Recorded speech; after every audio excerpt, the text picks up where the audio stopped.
آپ کے نبی نے ارشاد فرمایا ہر شخص کے 3 دوست ہوتے ہیں.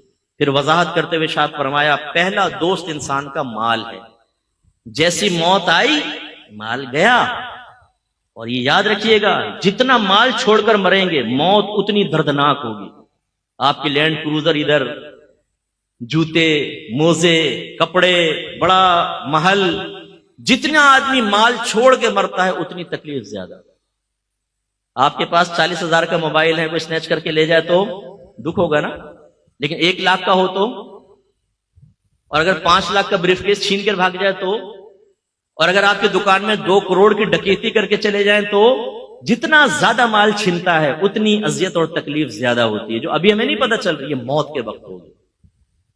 لیکن ہم اس مال کے لیے جس کو ہم چھوڑ کر جائیں گے تو اولاد بعض اوقات نافرمانی میں خرچ کر کے ہمارے لیے گناہ جاریہ کرتی رہے گی، کیونکہ تربیت تو ہوتی نہیں، اور چھوڑ کر ہی جانا ہے. اس کے لیے چاہے جھوٹ بولنا پڑے، فراڈ کرنا پڑے، وراثتیں دبانی پڑے، رشوتیں لینی پڑے، دھوکہ دینا پڑے، حتیٰ کہ قتل تک کروانا پڑے. مروا دیتے ہیں لوگوں کو پیسے کے لیے، لیکن یہ مال حاصل ہو جائے. جیسی موت کا جھٹکا آئے گا گئے. حضرت سیٹھ جی کو فکر تھی 1 کے 10 کیجئے، موت آ پہنچی کہ صاحب جان واپس کیجئے. بنی اسرائیل کے ایک بہت سیٹ آدمی تھا، اس نے بڑا محل بنایا، بڑا مال جمع کیا، تخت کے اوپر پاؤں رکھ کر سوچنے لگا کہ اب تو میری 7 نسلیں بھی بیٹھ کے کھاتی رہے تو کمانے کی ضرورت، اتنا مال جمع کر لیا. اچانک محل کا دروازہ بجا. اس نے خادم سے کہا جا کر دیکھو کون جاہلانہ طریقے سے بجا رہا ہے.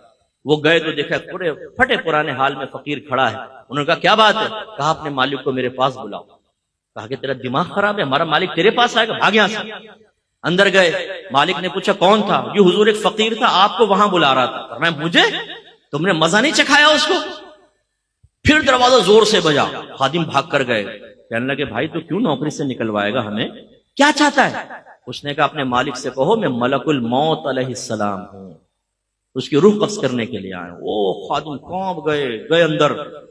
وہ آقا نے دیکھا، بولا کیا ہوا تمہاری حالت خراب کیوں؟ کہا حضور باہر تو ملک الموت علیہ السلام آپ کو لینے آئے. وہ بھی کانپ گیا. کہنے لگا ان سے کہو کسی اور کو لے جائے میری جگہ.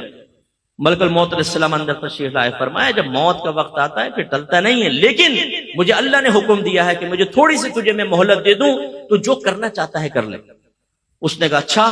سارا مال جمع کیا اور کہا اے مال تجھ پہ خدا کی لعنت ہو جائے، تو نے مجھے غافل رکھا اور تیری مشغولیت میں اپنے اللہ کو راضی نہ کر سکا، تجھ پہ لعنت ہو جائے. اس مال کو اللہ نے بولنے کی طاقت عطا فرمائی. اس مال نے کہا لعنت مجھے نہ کر، اپنے آپ کو لعنت کر. اگر تو مجھے اچھے انداز سے کما کر اللہ کی رضا میں خرچ کرتا میں تیرے کام آتا. تو نے غلط طریقے سے خرچ کیا اور جمع کیا، تیرا نقصان ہے. میری وجہ سے تو نے عزتیں پائیں. تو اس وقت بادشاہوں کے دربار میں چلا جاتا تھا جب دینداروں کو وہاں سے ہٹا دیا جاتا تھا. اس مال سے تو نے عیش کیا ہے، اپنے آپ کو ملامت کر.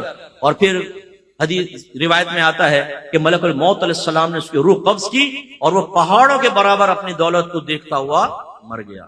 بے فکر رہیں، یہ عنقریب اعلان ہوگا. مفتی اکمل صاحب کا انتقال ہو گیا، فلاں کا انتقال سنتے ہیں نا ہم. آپ کا میرا بھی مسجد کے مائک پہ اعلان ہو رہا ہوگا. ہم نے کون سا ایسا آب حیات خضر علیہ السلام سے لے کر پی لیا کہ ہمیں موت نہیں آئے گی، محلے والے مر جائیں گے ہم بچیں گے؟ بہت جلد موت آنے والی ہے. اس لیے اپنا محاسبہ کریں، اپنا احتساب کریں.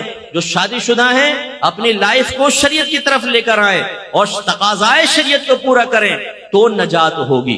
ویڈیو دیکھنے کا شکریہ.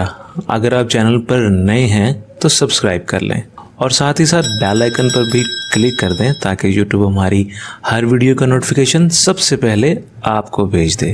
جزاک اللہ.